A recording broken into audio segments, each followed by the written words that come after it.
Good afternoon, science enthusiasts. My name is Shane, and today we're going to be doing an experiment on the latent heat of fusion. Now, what is that, latent heat of fusion? Well, it's the energy it takes to move something from a solid state to a liquid state. And in this experiment, we're going to work with ice. As you know, ice is a solid, and its liquid state is water. What we want to figure out is the amount of energy it's going to take to turn that ice into liquid. So, to start off, we're going to label out our materials. For one, you're going to need a calorimeter. If you don't have that, or don't know what it is, you can also substitute it with an heat-insulated thermos or a drinking cup, but the most important part is it has to be insulated. Second, we're going to be using a thermometer. One labeled here. Second is going to be some ice. Now, I would prefer it to be as small as possible because it's going to help us fine-tune our product later on. So the smaller the piece, the better. Next, we're going to be using a digital scale or a kitchen scale. If you don't have a kitchen scale, I'm going to be doing a separate experiment, the same, using a measuring cup instead. So it's okay if you don't have one. And the last ingredient is going to be hot water. Please, do not handle hot water without adult supervision. So, let's start things off. First, we're going to measure the temperature of the room. We can do that by looking at your thermostat. Once you have that temperature, write it down as T room, as the variable, T room, excuse me. Next, we're going to measure the mass of our empty container.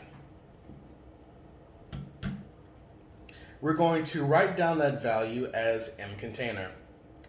Next, you're going to turn on your faucet and let the hot water run for about 30 seconds before filling your container approximately half full.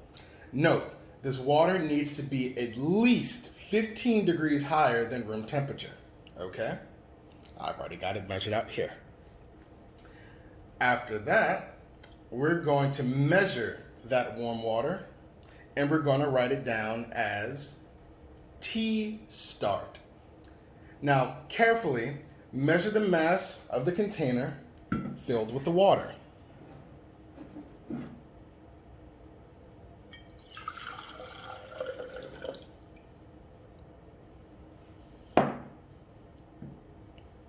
There we go. Once we have that measurement, we're going to write it down as M container plus water. By the way, you can also follow along with the handouts given.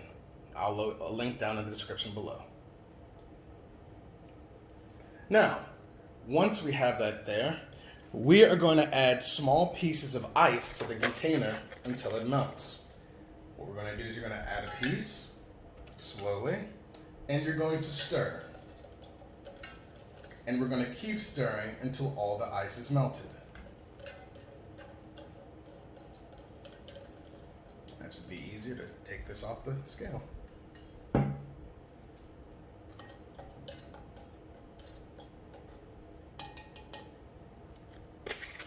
Now I'm going to do a jump cut to later on. Flawless. Now, once all the ice is melted, you can check that by stirring and listening for any extraneous claims. We're going to measure the water again using your thermometer. Now, we're going to measure that and write that down as T final. Now, after measuring that final temperature, we're going to weigh it again and find the final mass as written, and we're going to call it M final. That's the end of that's the procedure using the scale.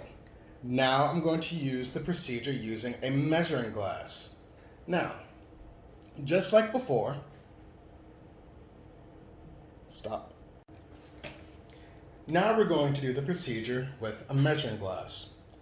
First step, measure the temperature of the room. Write that measurement down as T room. Next, turn on your faucet and let the hot water run for 30 seconds. Now, fill up your measuring glass about halfway. Note, this water needs to be at least 15 degrees higher than room temperature. Once you have it, look at your measuring glass.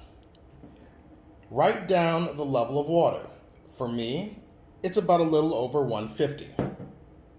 Write that value down as M water. Now, pour that water into the insulated container.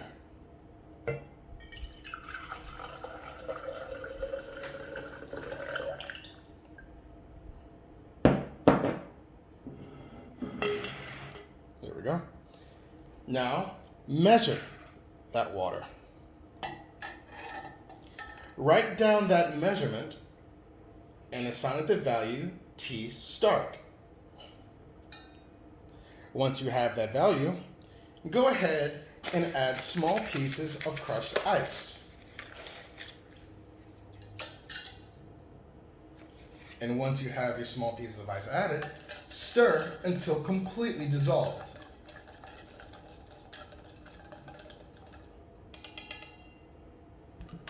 Junk. Now, once all the ice is melted, we're going to measure the final temperature. We're going to call this temperature T final. Now, we're going to pour that water back into our measuring glass.